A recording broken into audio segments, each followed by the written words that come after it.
So delighted to be joined on the show today by Sarah and Phil, directors and writers of Generation Terror. Hi, how are you doing? Hi, thanks for having us. Yes, pleasure to be here, Andy. Thank you. Thanks very much for your time today. So Generation Terror premiere at Frightfest on the 26th, the Monday. He's looking forward to that coming out? Yeah, very much so.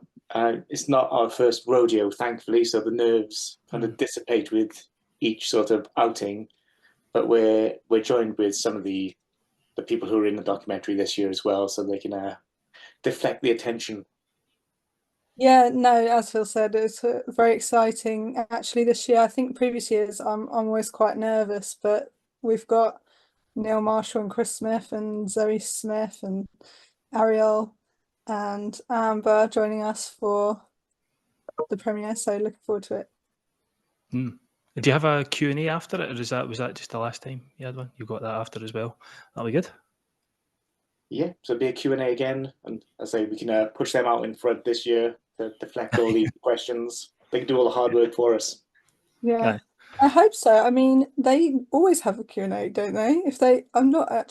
I'm sure that we have one, but I'm not. Is there a chance that we don't? No, I think I've never been. So. It'll be a short one, but yeah, there will be one. Yeah, good. So just to go on to the movie, it's a documentary kind of focusing mainly on the sort of turn of the century, the end of the 90s, into the noughts. What is it about this era? Because obviously you mentioned you've worked together before on the found footage phenomenon, which is kind of the noughts era as well. What is it about this era that attracts you to it? Is it primarily just that was when you were brought up, kind of similar to myself, which is why I've got that kind of focus on it?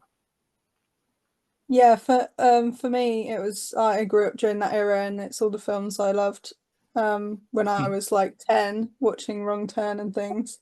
And I think you just have an affinity with the films you watch when you're growing up, which often tend to be the ones coming out at that time.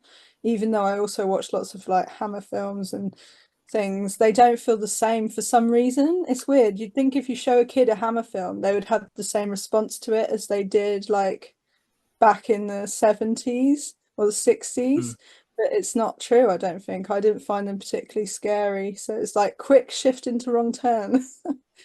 Yeah. And similar to Sarah, I'm a bit older, so I was actually an adult, well, becoming an adult, mentally-ish, when these films were coming out. So yeah, it was the first sort of era that I was of age for.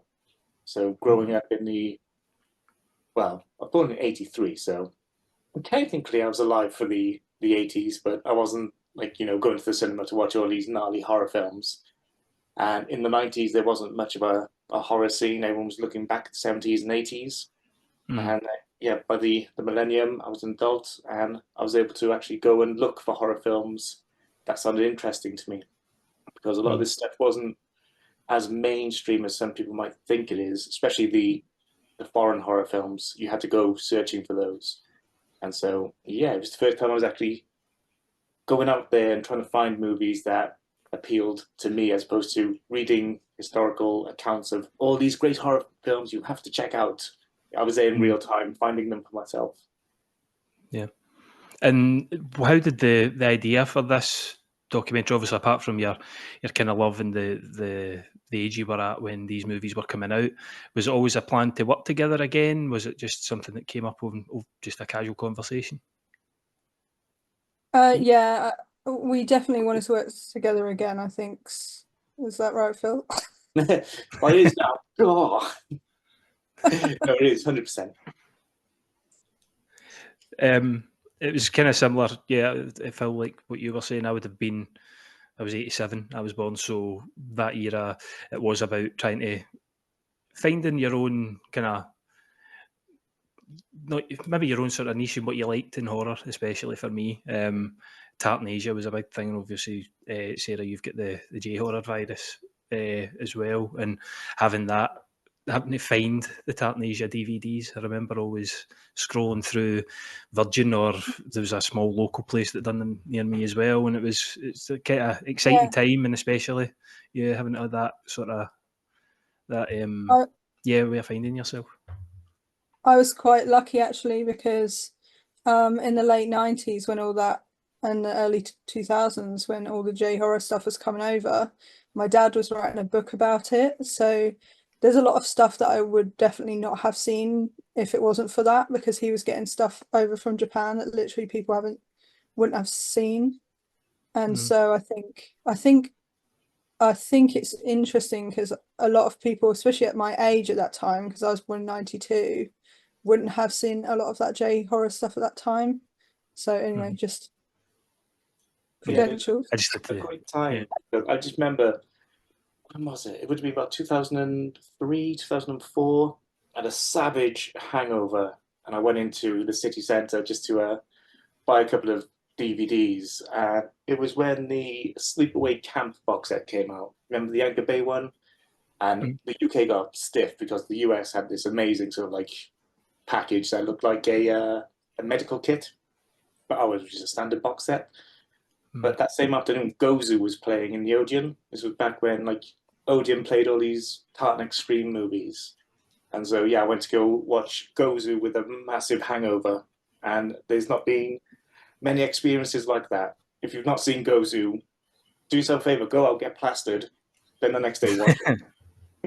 write that one down. That's not one I've seen. So Full David Lynch is fucking bonkers. So Rob, who's recording behind the scenes, he'll probably be able to speak to you about that one. Yeah, one of my resigned memories was begging my mum to buy me Battle Royale because they wouldn't sell me it. So and I've loved that movie ever since. So with the documentary, as I said, it's kind of the tail end of the 90s when, as you said, the 90s horror scene, especially the early 90s, maybe wasn't as, it didn't have as big an impact as they took in the previous decades.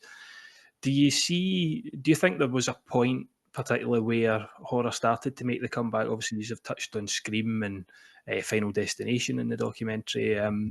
Is there do you see a point that it maybe is starting to get its balls back, if you will? For me, outside of the studio stuff, which would be Final Destination and Scream, I definitely think it's when you get stuff like Ring coming out of Japan, but then also something like the Blair Witch coming out of the US, like something completely outside the studio system that just latched on like mainstream conscious. And yeah, that's when I think you see the pivot and return to true horror towards 99. No. Yeah, I honestly, there's so much happened. It's quite hard to know.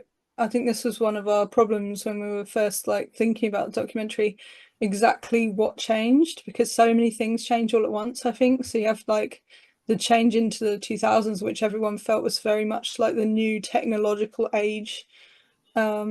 And also you had lots of wars, stuff going on all over, and you also had DVD and film festivals, which allowed lots of stuff like Ring and stuff to come over, because it went to Fantasia Film Festival, as far as I'm aware, first, and then it came through that.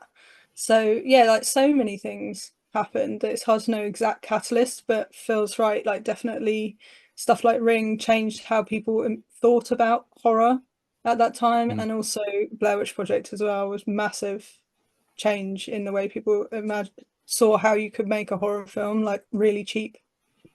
And there was obviously again, you touch on the sort of pivot after 9/11, kind of, as you said, the war's going on and the world just seeming to be a bit more of a more dangerous, bleak place. And it felt like there was like a translation of, I don't know if anger's the right word, maybe it is, into horror movie making, and where you were allowed to be more, certainly allowed to show more on screen.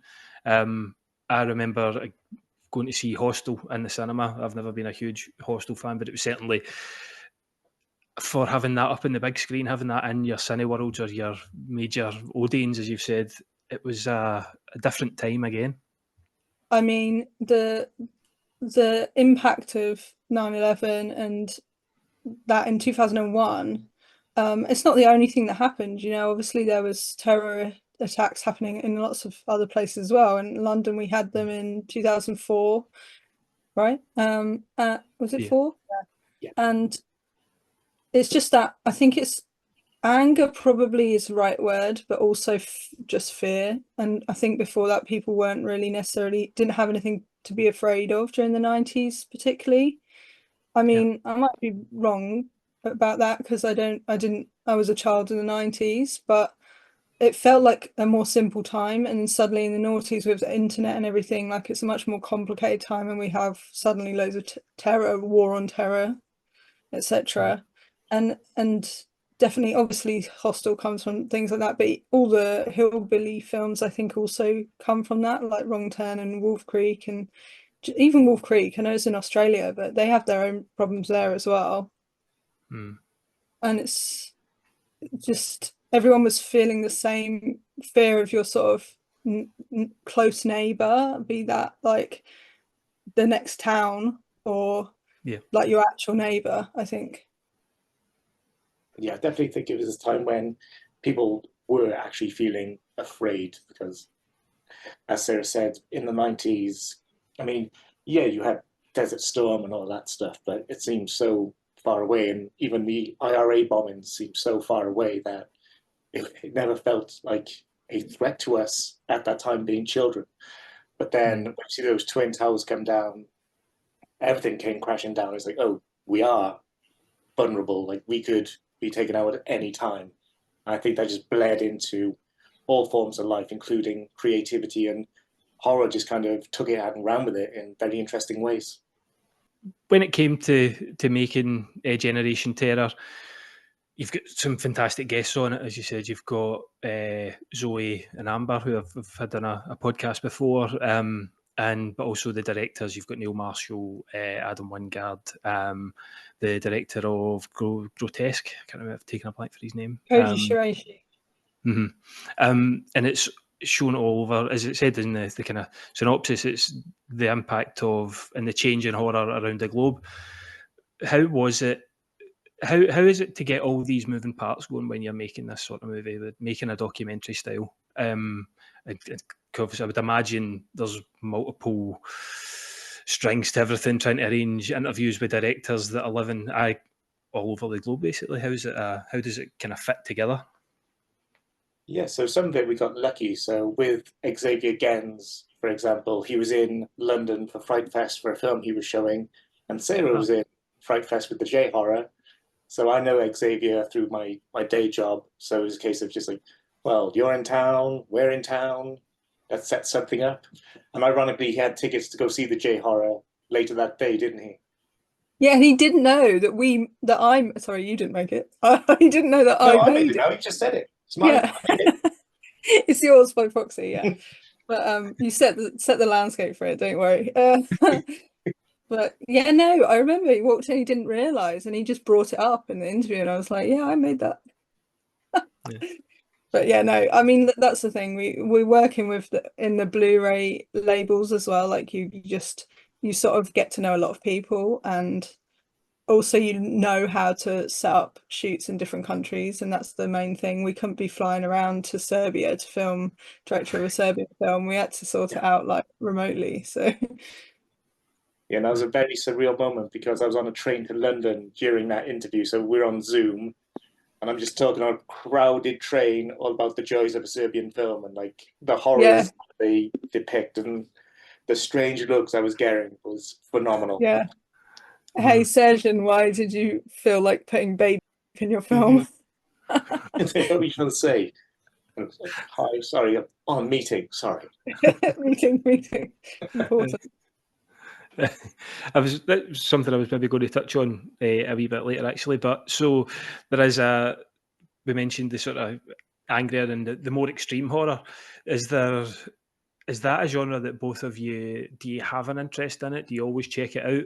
For me personally, I'm I'm not squeamish, but there's certain things I just struggle with, and sort of the more extreme side of cinema can be that for me. For me, when I was younger, when I was a teenager, I really was into watching all of the most extreme horror that I could watch. And I think it's partially because I watched normal horror films when I was really like a kid. And so you just want to find like something that's more scary or more gory, like the worst thing that you can see. And also I was growing up in the era of like watching beheading videos on the internet and stuff at school. So it was quite like pushing, you just wanted to. I don't think there's, at that time when you're a teenager, there's nothing wrong with it, because you do actually grow out of it, I find. Like for me, I don't really want to, I sort of watched a bit of Grotesque the other day and I was like, this is horrible. Like, no, don't, it's not enjoyable now, but like at the time I really wanted to find like everything. So I've seen basically all the BBC banned films and that exist, and you know, especially the ones in the noughties are a bit weird. There's one I always bring up called Bum Fights, which is about hobos fighting each other. It's very strange. Anyway. I remember Bum Fights, yeah. You've seen it, so you're into it too. You know, I've seen it. Was its thing. It was always the kind of era of like Jackass and Dirty Sanchez, and then there was Bum Fights. It's like the idea, it got banned probably because the exploitation factor of making homeless people fight each other for money. It's kind of like cockfighting, you know, they're doing it for the money, so it's exploitative. It's kind of funny though. Yeah. Yeah, I was into the extreme as well, 100%. But like Sarah, you do grow out of it, and some of it is like with a Serbian film and murder set pieces where there is actually a level of creativity involved. Like it's well produced, it's well shot.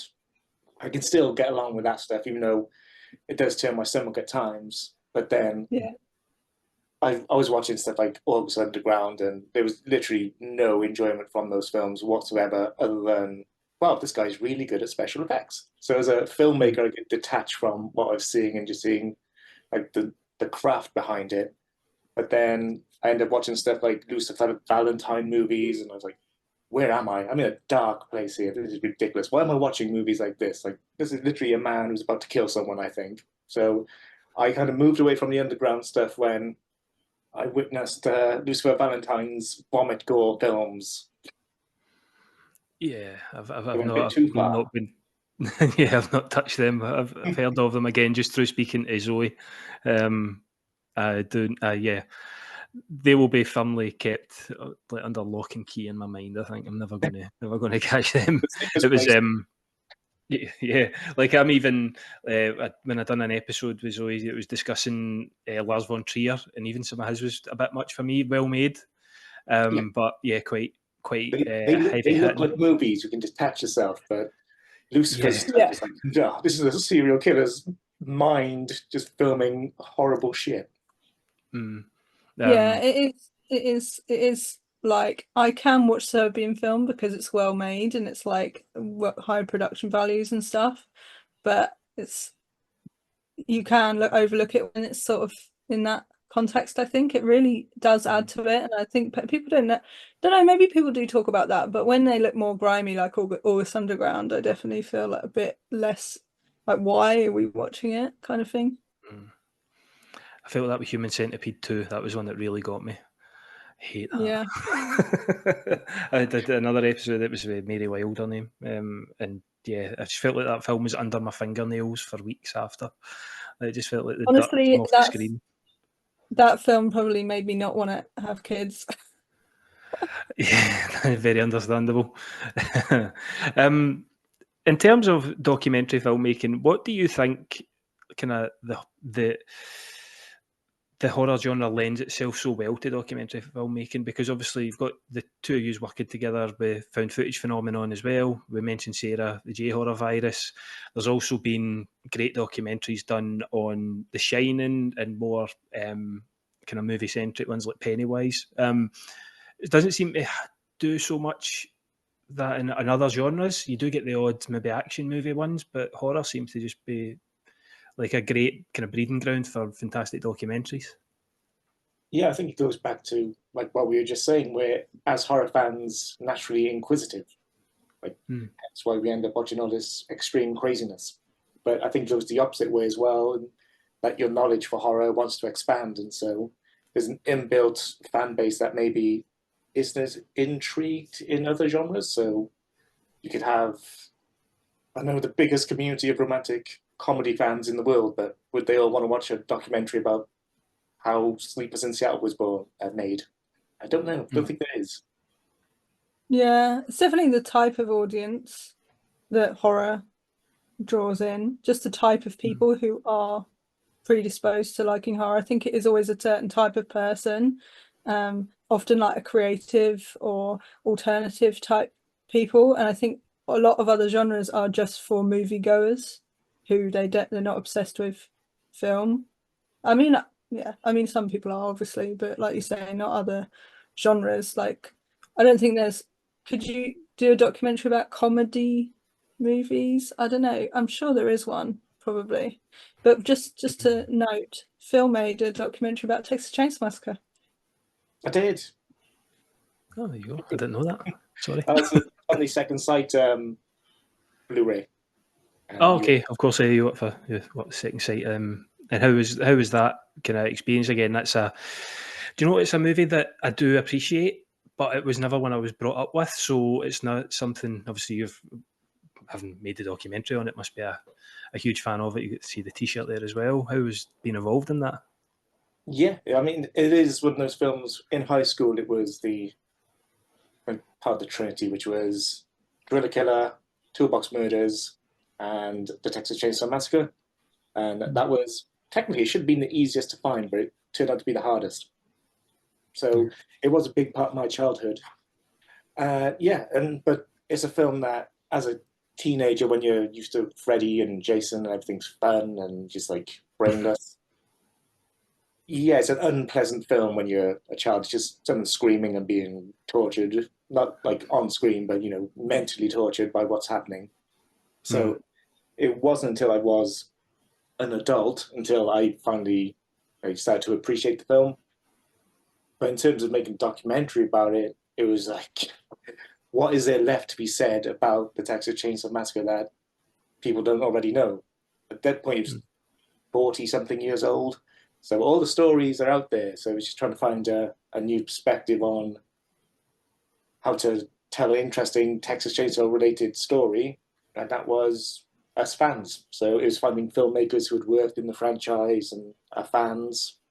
And it's what I like to call a hangout movie. So it's just a documentary you can put on and listen to like-minded people talk about a subject that hopefully you're interested in, or if not, you will be interested in by the time you hear them wax lyrical about how amazing it is for over an hour. I think I've maybe got through the Geek Show, the review copy of the 4K release. So, and it was watching that made me kind of reappreciate watching the movie as a whole. It made me kind of reappreciate Texas Chainsaw Massacre, because that was again, I kind of when I mentioned the Human Centipede 2. The Texas Chainsaw Massacre does feel like a dirty movie. Like I don't know the better way to describe it.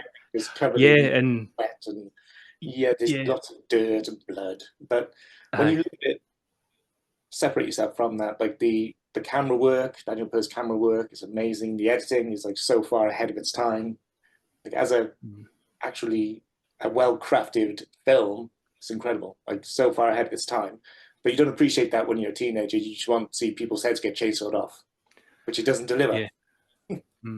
Yeah, I think that's what kind of, the first time I watched it would have been a teenager. I think it was one that my mum specifically said, "You're not watching that," but she'd never seen it, so she didn't really. Think of the worst. It's the thought was worse than the actual sitting down and watching it type of thing for her.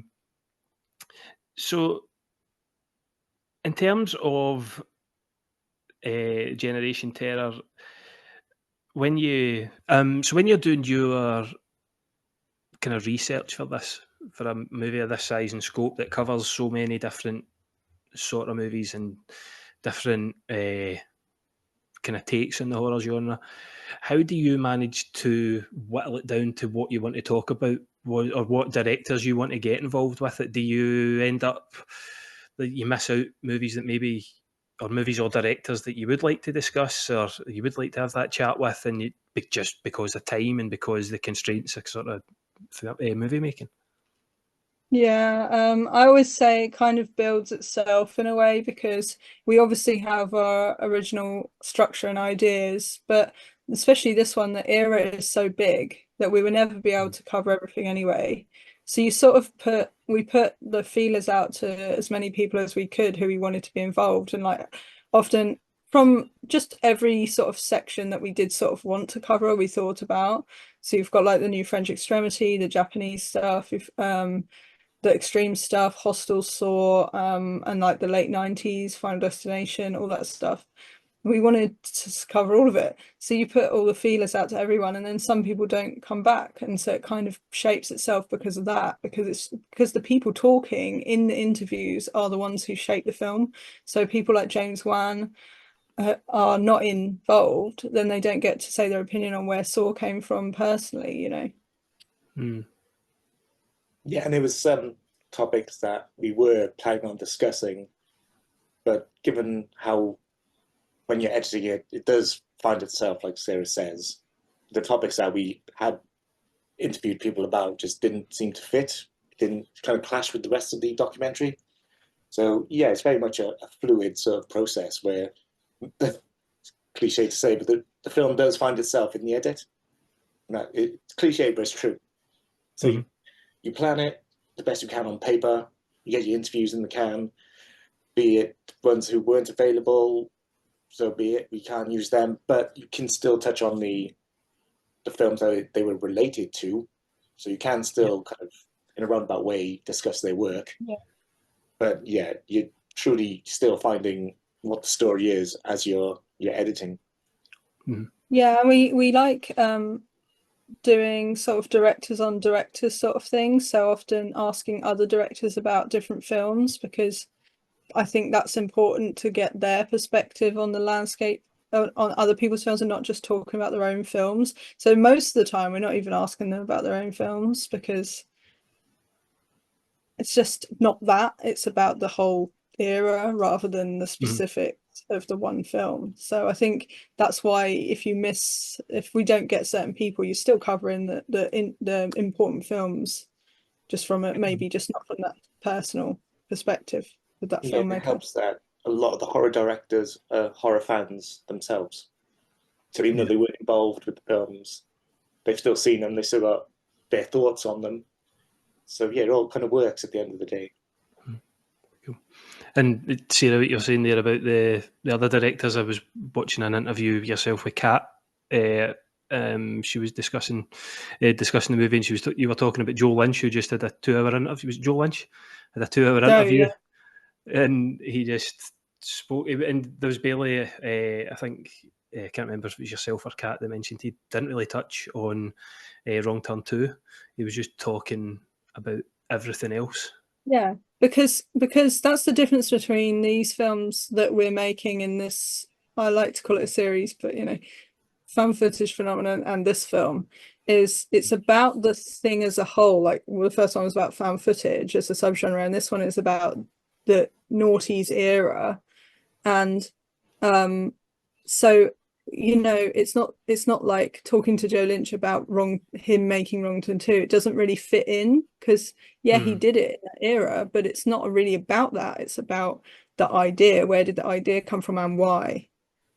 Do you know what I mean? So it's not really about the actual making of that film. So, but because he made the film, he's qualified to basically know about the era he was making it in. Yeah, I hope that makes sense. Yeah, no, 100%. We're just going to start to just wrap up a wee bit. How do you feel the kind of horror genre is now from, obviously you would have been delving into that era quite extensively over the last couple of years, and how it is now? Like, we've got movies this year that have made a lot of money, kind of major. Neon have had their biggest opening with Long Legs, and we've got Cuckoo coming out soon. There's even an Alien movie out at the minute. And how do you feel that the genre is in a place in itself now? Is it grown in strength, do you think, since the kind of turn of the decade, the turn of the century? I do, yeah. I think it's been legitimized in a way. Like, previously, it was always a dirty genre, right? Not many people could, in the mainstream life, could get on board with horror. It was for weirdos and children. But I think it's very much been from the millennium onwards, it's like post Ring and Blair Witch, it's been an acceptance, like a mainstream acceptance, which I don't think it fully formed in the noughties, but it was very much started then. And we've just seen it sort of come to fruition roundabout now with stuff like Long Legs and what else? Maxine. I know it didn't do as well as Long Legs, but yeah, I think horror's now the go-to box office genre. I mean, outside of superhero movies, obviously, but horror is the one thing that can be depended on to save the box office. Well, that's a good point, because I think that's the only thing that makes sense is that the superhero movies, they need to, the smaller producers and studios need to battle against that in a way, and like claw back cinema for like normal films that don't cost $300 million to make. And a way to do that is making low budget films, I guess, because they're less of a risk if they don't do well in the cinema. I think it is like because we're in a weird era with people not going to cinema or cinema shutting down everywhere, right? So I don't know really, but it's good. Like lots of horror films at the moment, so yeah, looking forward to Terrifier 3. Yeah, that's out soon. And is Nosferatu this year? Is that this year? Is Yeah. that next year? No, it's next year here. It's in the US at Christmas, but here we gotta wait. Right. Perfect Christmas movie. Yeah. There's something I meant to ask a wee bit earlier that you touched on the documentary, and it was the remake era, kind of that early. No, I'm assuming, Phil, that the Texas Chainsaw and Texas Chainsaw 3D weren't particularly well thought of. Or? I did enjoy the Texas Chainsaw remake. I'm not gonna lie. Right. Okay. I enjoyed it. I'm not a hater. I was on certain things, like One Missed Call. Hated that. Oh. Yeah, terrible. The remake of One Missed Call. Actually, yeah, the remake. I was thinking of the original. Yeah, the original's good. Yeah, some of the like Into the Mirror, the remake of that. Like some of the remakes were garbage. There's no brushing over The it. Ring remake is good. The Ring remake's good. Last House on the Left was all right. The Hills of Ice remake's amazing. So it's definitely not without its merit, that period, even though at the time I was a bit of a hater. I have to say, with The Haunting, we say in our documentary that, well, we don't, but someone says I think, I can't even think who at this precise moment, but someone says about The Haunting remake being like really terrible. I think it's Tom Fenton. And I actually really like it. So anyway. Yeah. So thanks again for your time today. The movie shown at the time of recording, Monday 26th. Good luck with it, and hope you enjoy Frightfest and get to take a step back for all those questions. Cheers, Andy. Thank you. Thank you. It's been lovely to chat.